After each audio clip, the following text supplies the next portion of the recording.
Bonjour René Azoulay, bonjour Hervédo. Merci de nous accueillir dans votre laboratoire basé à l'hôpital Cochin. Je vous propose de vous présenter brièvement auprès de nos internautes.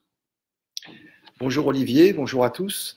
Donc René Azoulay, je dirige la biotech Peptinov depuis 2018. Je m'occupe essentiellement de stratégie, c'est-à-dire déterminer les maladies auxquelles on souhaite s'adresser, déterminer comment le faire, aller rechercher des médecins qui vont nous donner leur soutien et ultimement également des partenariats et bien entendu rechercher l'argent qui est le nerf de la guerre. Hervé? Bonjour Olivier, bonjour à tous. Donc, je suis Hervé Do, je suis membre de l'équipe de Peptinov depuis sa création et je suis chargé donc, de tout ce qui est business développement et gestion administrative et financière pour la société. Donc, notamment, par exemple, monter des dossiers de financement donc public, de subventions européennes, etc. Parfait. Quelle est votre cible thérapeutique et quels sont vos partenaires? Alors, je vais parler des cibles thérapeutiques. Notre première cible, c'est l'arthrose. On a choisi l'arthrose parce que c'est un véritable enjeu de santé publique. Ça touche des millions de personnes, plus précisément de 8 à 10 millions de personnes en France. Une consultation médicale sur 4 est liée à l'arthrose et il y a plus de 250 millions de personnes dans le monde. Donc, ça nous a paru un bel enjeu. Parfait. Bien pour ce qui est des partenaires, en fait, la société est basée dans la pépinière d'entreprise de l'hôpital Cochin. Donc, il se trouve être en fait un des temples de la rhumatologie en France.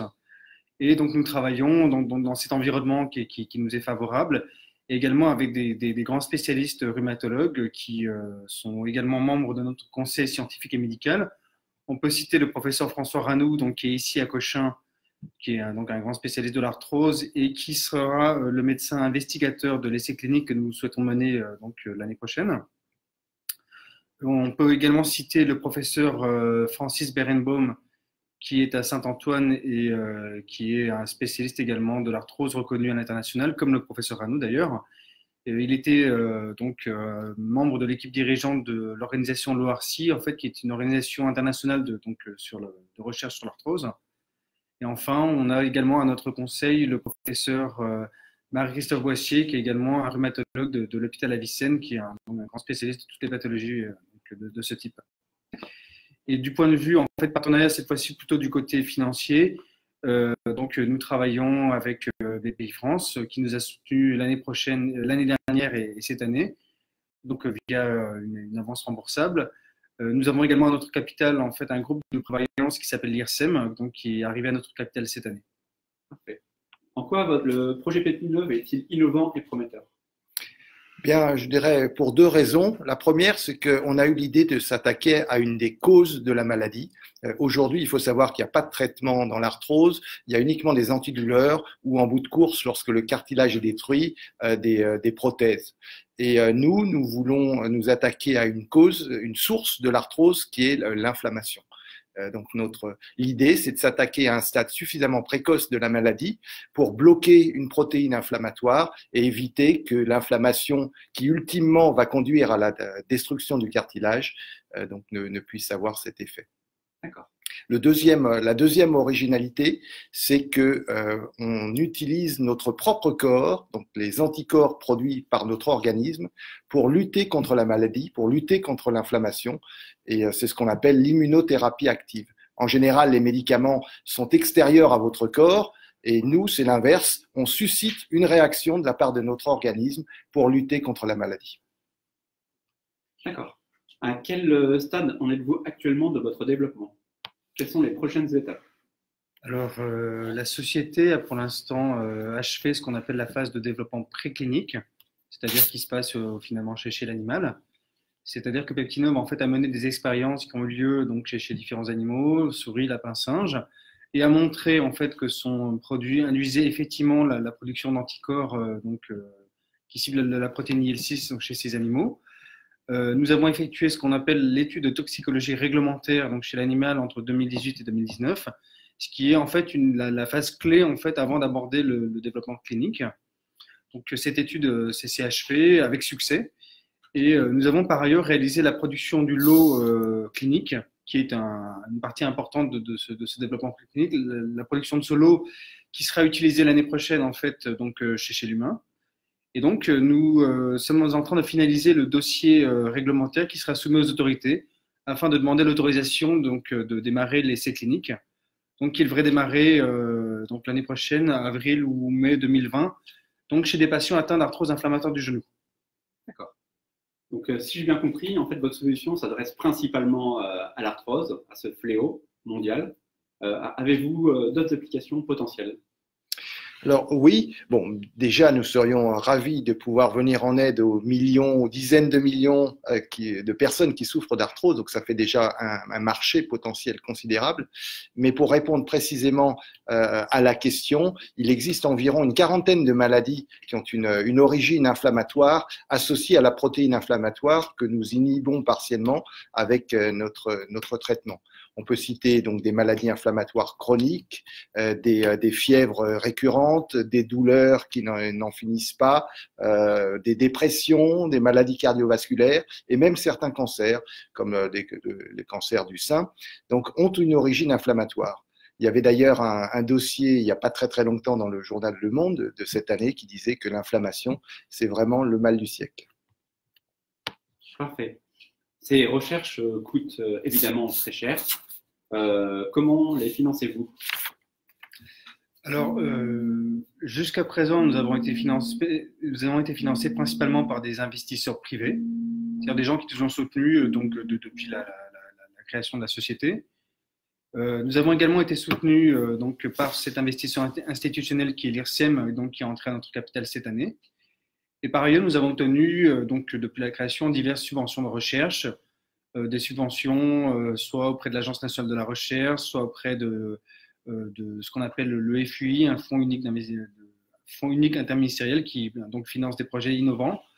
Nous avons obtenu l'an dernier et cette année une aide de la BPI et cette année également une aide BPI combinée avec la région Île-de-France. Et enfin, nous sommes bénéficiaires du crédit impôt recherche, donc qui nous aide énormément pour financer toutes ces recherches.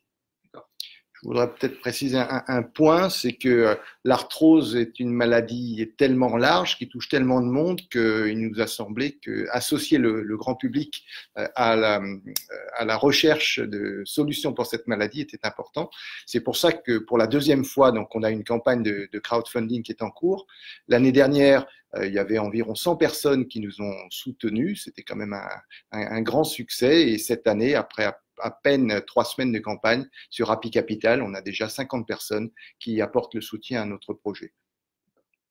Que pouvons-nous vous souhaiter pour la suite?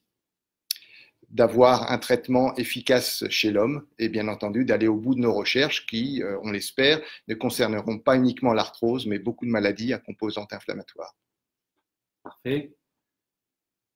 Souhaitez-vous communiquer d'autres éléments auprès des internautes? Bien, on les encourage à aller examiner les détails de notre projet sur le site d'Happy Capital où on a, je crois, une vidéo explicative de 2 minutes 30 qui explique assez bien comment le traitement marche et plus généralement sur la pertinence du projet et les attendus pour ceux d'entre vous qui nous aideront et qui auront la bonté d'investir dans notre projet. Donc là, je vois des commentaires des internautes. Donc là, heureux de voir que les choses bougent dans le bon sens dans la lutte contre l'arthrose et vous félicite pour le travail déjà effectué. Merci. Merci beaucoup. Voilà. Donc Sam Amir Brahmi, bonjour, vous avez évoqué parmi les applications possibles le traitement des fièvres récurrentes d'origine inflammatoire. Pourriez-vous nous donner un exemple? Oui, bien sûr. Donc, il existe une fièvre récurrente qui s'appelle la fièvre méditerranéenne familiale, qui est aussi connue sous le nom de maladie périodique. Donc, ce sont des très fortes fièvres qui se produisent donc, chez un certain nombre de populations autour de la Méditerranée, comme son nom l'indique, et qui se traduisent par des fortes douleurs abdominales, des nausées, des problèmes articulaires. Et il existe un seul type de traitement aujourd'hui qui est préventif à la colchicine, mais beaucoup de patients sont réfractaires à ce traitement et sont obligés de prendre un autre type de médicament qu'on appelle les anti-IL-1, dont le coût est d'environ 300 000 € par an et par patient. Un seul patient, 300 000 €. Donc, si nous arrivons à fournir une solution avec un anti-IL-6 avec un coût évidemment infiniment moindre, on aura résolu, je pense, un beau problème. D'accord. Nous avons également une question de Pierre. Quels sont les effets potentiels de l'anticorps monoclonal I6 sur les autres appareils? Alors, il existe donc d'autres traitements anti-IL6 qu'on appelle les anticorps monoclonaux et qui ont démontré une efficacité remarquable dans des maladies inflammatoires chroniques comme la polyarthrite rhumatoïde. Le problème, c'est que ces médicaments, d'une part, coûtent très cher et d'autre part, comme ils sont extérieurs à notre corps au départ, vous pouvez avoir des effets secondaires, vous pouvez avoir des problèmes de tolérance, c'est-à-dire qu'au bout d'un certain temps, l'organisme refuse de produire des anticorps contre le traitement. Donc ces anti-IL6 monoclonaux sont encore une fois remarquables dans des maladies où il faut agir tout de suite. En revanche, des maladies chroniques avec des épisodes récurrents, une approche d'immunothérapie comme la nôtre, où ce sont nos propres anticorps qui interviennent, est a priori plus adaptée, en tout cas sur le papier. D'accord. Nous avons une question de Thibaut. Bonjour, question plus générale. Pouvez-vous nous dire quelles sont les qualités principales de votre équipe pour mener à bien vos recherches? Belle question. Belle question. Si je devais répondre en un seul mot, je dirais complémentarité. Nous sommes une équipe de 9 personnes, donc on n'est pas non plus extrêmement nombreux, mais nous avons des bioinformaticiens, un médecin, un pharmacien expert en développement clinique, de jeunes chercheurs en biologie, un ingénieur chimiste assis juste à côté de moi, donc un normalien, polytechnicien, donc on a vraiment des compétences multiples et complémentaires. C'est vraiment le point le plus important. Donc, je pense qu'on a à la fois les gens qui rêvent d'apporter des solutions à la maladie et d'autres qui ont peut-être un peu plus les pieds sur terre sur comment on met en musique et par quoi on commence. D'accord. Merci René. Regardez si d'autres questions apparaissent. J'invite chaque internaute à poser ses questions. C'est l'occasion. Vous avez 2 experts en face de vous. Donc, posez vos questions, ils seront ravis d'y répondre.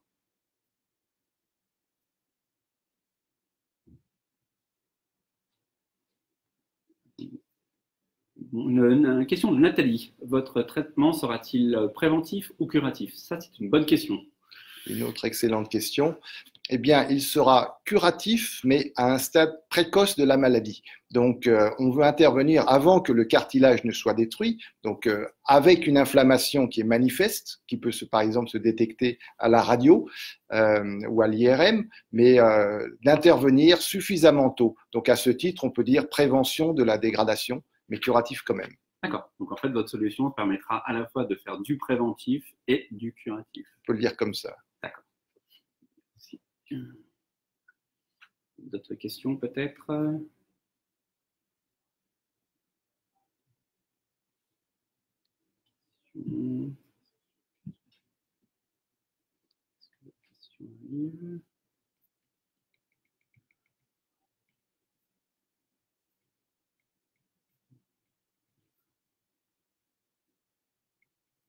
Nathalie, Pierre, Thibaut, Sam, avez-vous d'autres questions à poser à nos brillants chercheurs, également les internautes?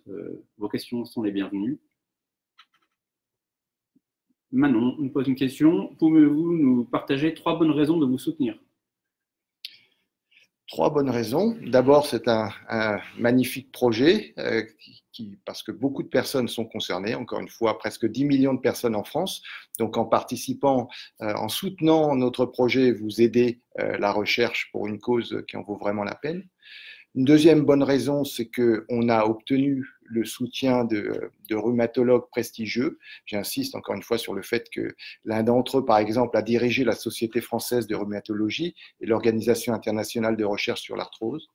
Et puis, une troisième bonne raison, c'est qu'on a obtenu des résultats probants chez l'animal et on a hâte maintenant de voir ce que ça va donner chez l'humain.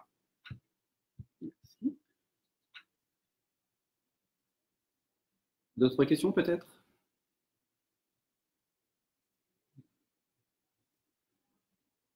Manon, Nathalie, Pierre, Thibaut, Sam et les autres internautes, avez-vous des questions à poser à René Azoulay ou Hervé Do?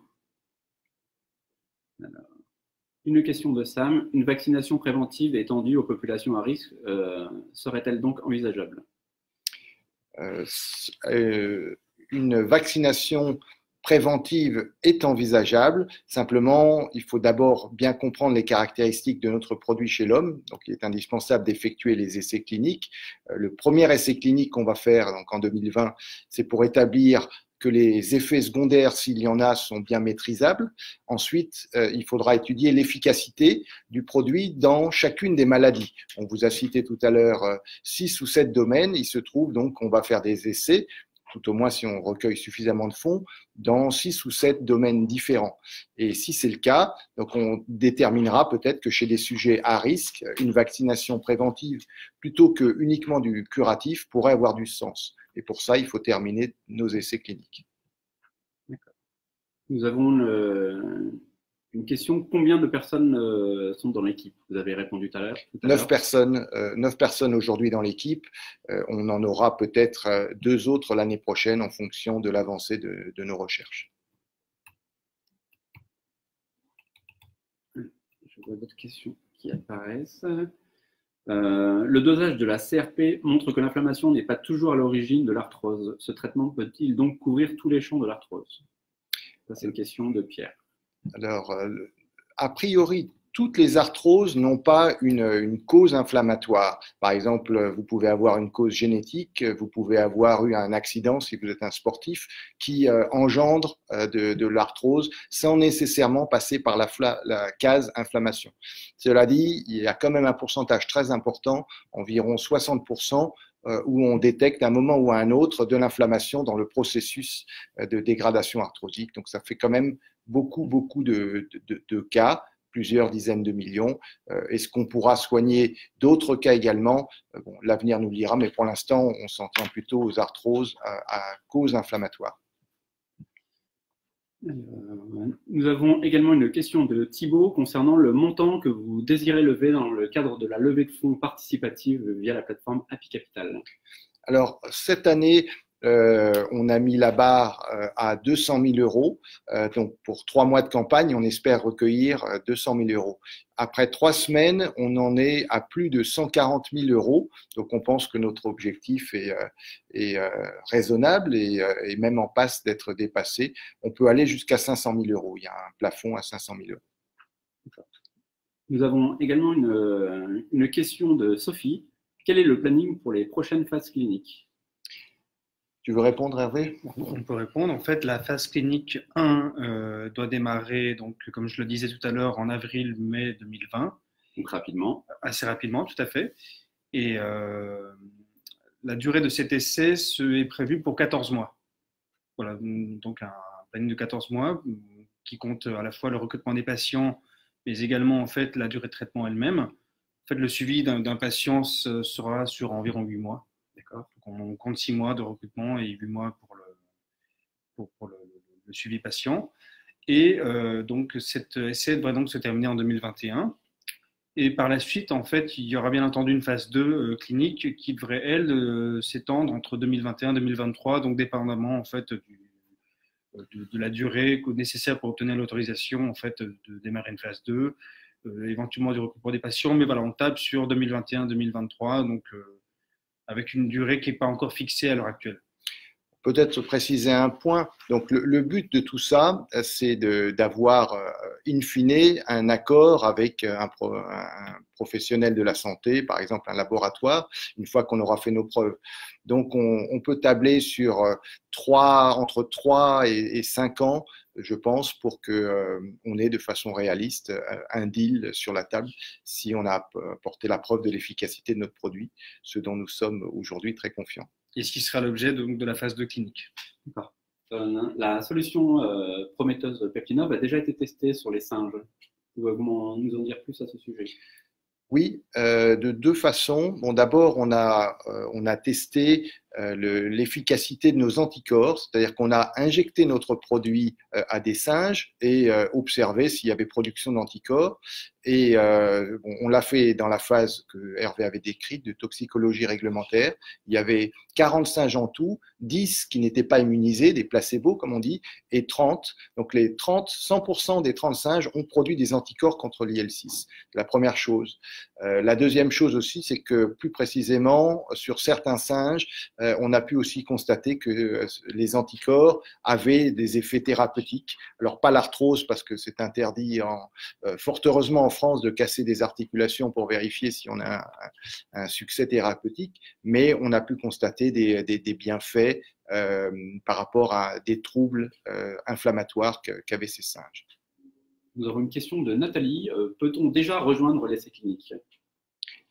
Alors, on ne peut pas encore le rejoindre parce que tant qu'on n'aura pas eu l'autorisation de conduire l'essai clinique, officiellement, le médecin qui va conduire l'essai clinique n'aura pas le droit de vous recruter. En revanche, dès qu'on a ce feu vert, donc tout patient que le médecin jugera digne de participer à l'essai clinique pourra en faire partie.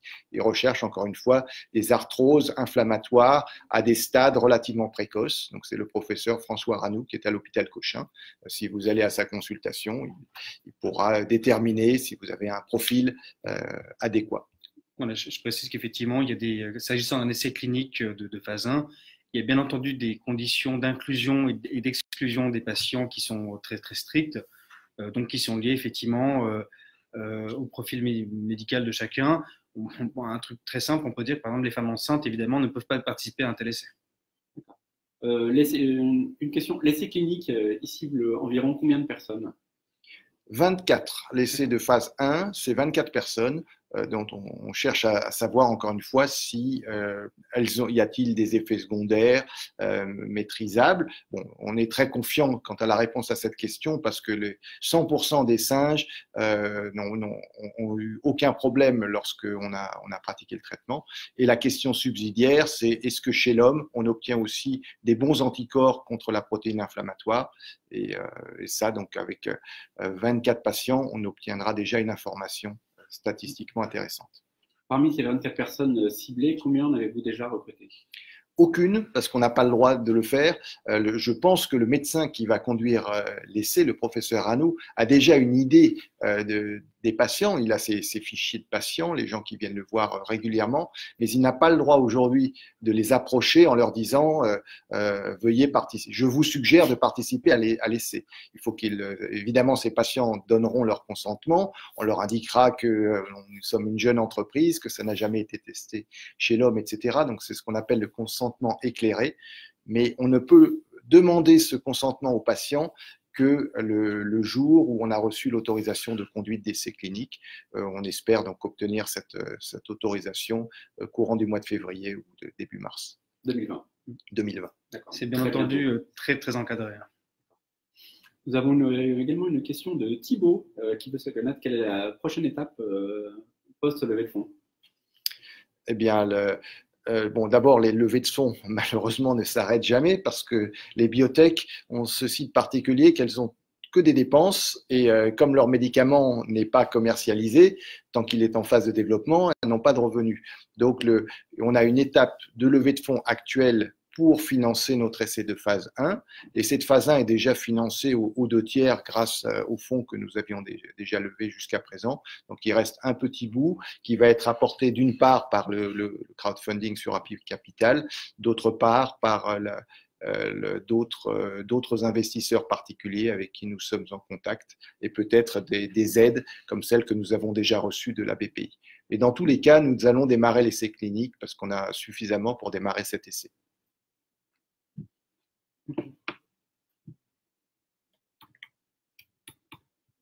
J'accueille Alexandre qui vient de se connecter.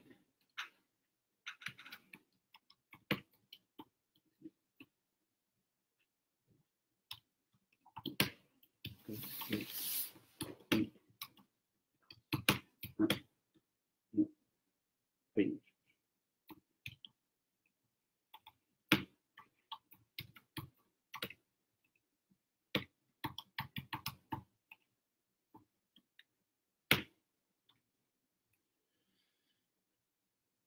Alors, nous avons une nouvelle question. Sophie, qu'en est-il actuellement de la répartition du capital de Peptinov?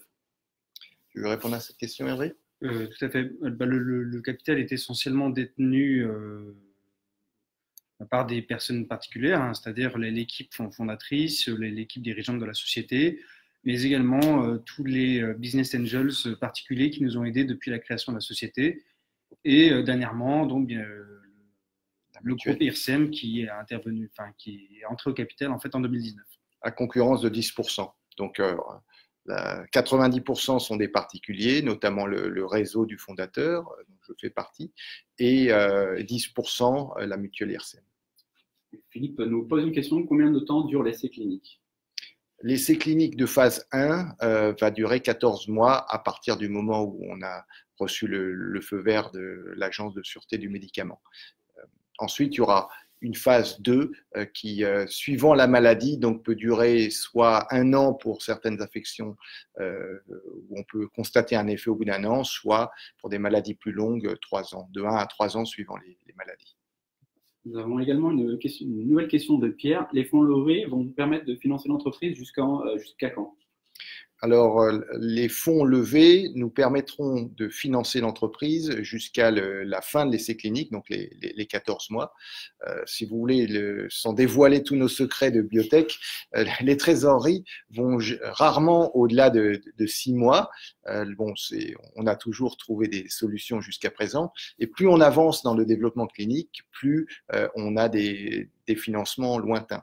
Donc, lorsqu'on aura achevé cette phase de financement, qui inclut donc les 200 000 € de Happy Capital, nous aurons de quoi tenir jusqu'à début 2021, jusqu'à la fin de l'essai clinique, donc un peu plus d'ailleurs que début 2021. Ça nous fera plutôt l'été de 2021.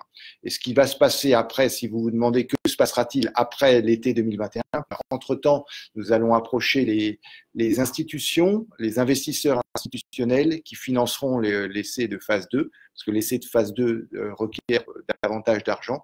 Mais une fois que vous êtes en phase 1, il est paradoxalement plus facile de lever plus d'argent que quand vous n'êtes personne, entre guillemets, que vous n'avez fait que des phases animales. Et c'est pour cette raison que nous sommes très fiers d'avoir réussi à lever suffisamment d'argent jusqu'à présent pour pouvoir entrer en phase 1 sans avoir recours à des institutions financières. Vous croyez, si je comprends bien, c'est la dernière opportunité pour les investisseurs de rejoindre Peptinov. En crowdfunding sans aucun doute. D'accord. Chers internautes, avez-vous d'autres questions à poser à René Azoulay et Hervé Do?